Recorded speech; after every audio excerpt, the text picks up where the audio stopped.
You both were members of Skull and Bones, a secret society at Yale. What does that tell us? Not much, because it's a secret. Is there a secret handshake? Is there a secret code? I wish there were something secret I could manifest. 322, a secret number? There are all kinds of secrets, Tim, but one thing is not a secret. I disagree with this president's direction that he's taking the country. We can do a better job, and I intend to do it. And we'll be watching. Be safe on the campaign trail. John Kerry, thanks for joining us. And we'll be right back. You were both in Skull and Bones, the secret society. It's so secret we can't talk about it. What does that mean for America? The conspiracy theorists are going to go wild. I'm sure they are. I don't know. I haven't seen the web. Number 322?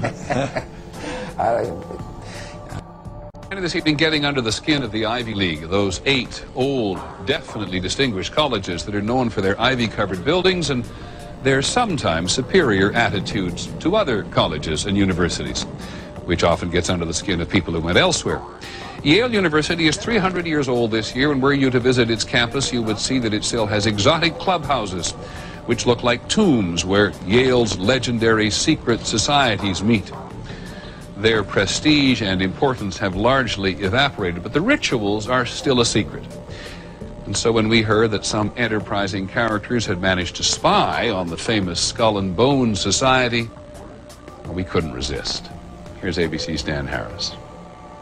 The videotape provides a grainy glimpse into what appear to be the initiation rituals of a secret society that's been around since 1832, whose members have gone on to be leaders of Wall Street and the White House, the Senate and the Supreme Court. They're sort of trying to scare the initiates, make them, disorient them, frighten them. New York Observer investigative reporter Ron Rosenbaum accompanied a team of Yale students who shot these pictures 9 days ago. Rosenbaum's curiosity about Skull and Bones was permanently piqued when, as a classmate of George W. Bush, he lived right next to the Tomb, the group's heavily fortified home.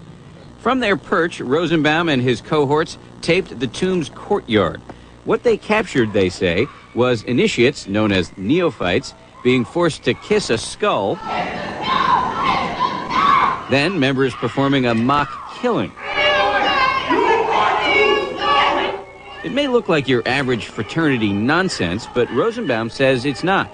Even though it may seem silly to us, it seems to mean something to them, and you can't argue with the success of Skull and Bones. True.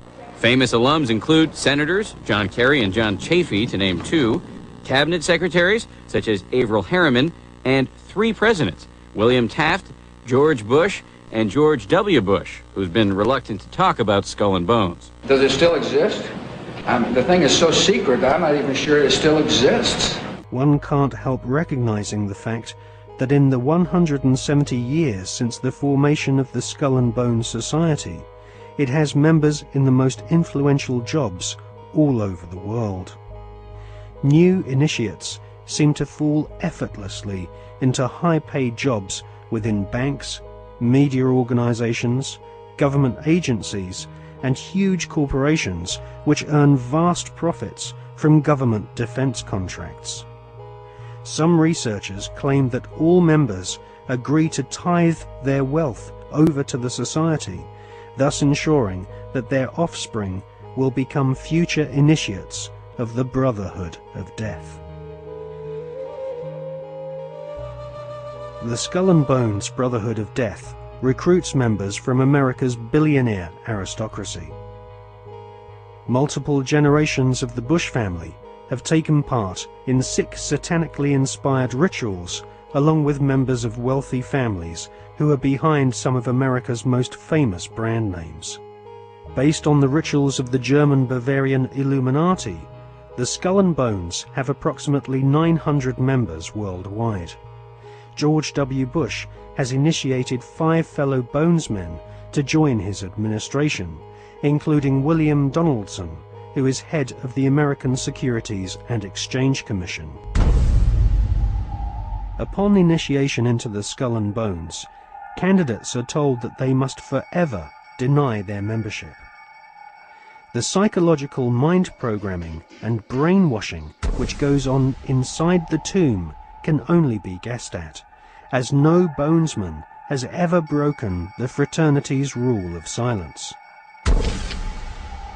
fellow students at Yale have often said that on the night of ceremonies, blood-curdling yells and shrieks can be heard from inside the tomb. Some say the initiates are forced to wrestle in mud and are even beaten.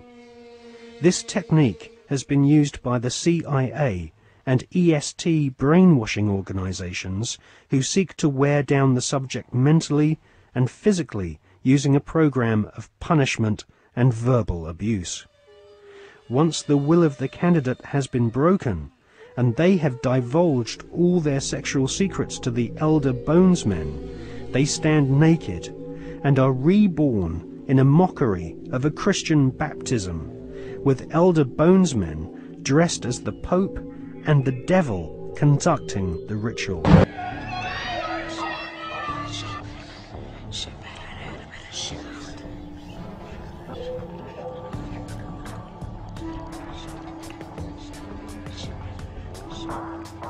The Pope wears a white monogrammed slipper which rests upon a stone skull. Each initiate is led into a chamber where fellow members shout obscenities and abuse the new initiate. The initiates are told that they are superior beings and are part of a privileged elite who use war, terror and famine to control Earth's human population. Over the years there have been several break-ins at the tomb, which is the headquarters of the Skull and Bones at Yale University. One by one, each new member is thrust to his knees and bows before the devil. A naked woman is ceremoniously assaulted with a dagger. The devil lays each initiate into a coffin, and a ribbon is tied to their genitalia. Everyone is encouraged to divulge their entire sexual life history whilst masturbating. With all their innermost secrets known to the other bonesmen, the new initiates are threatened with blackmail if they ever reveal the secrets of this Masonic order. At this point, they are dressed in long robes and rechristened with their occult names.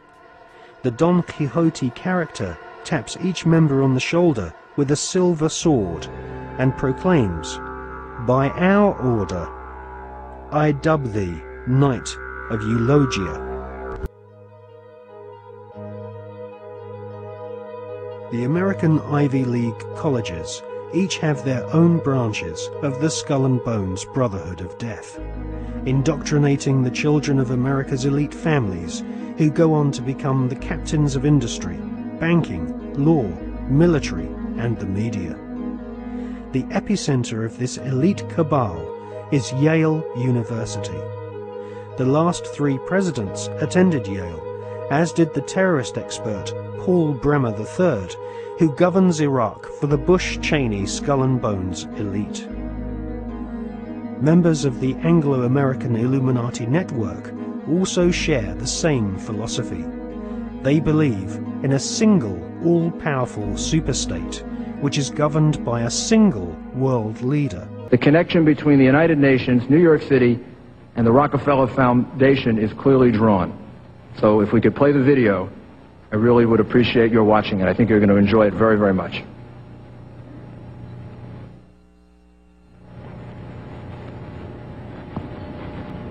On the eve of the 50th anniversary of the United Nations, it is important to recognize more than just an event.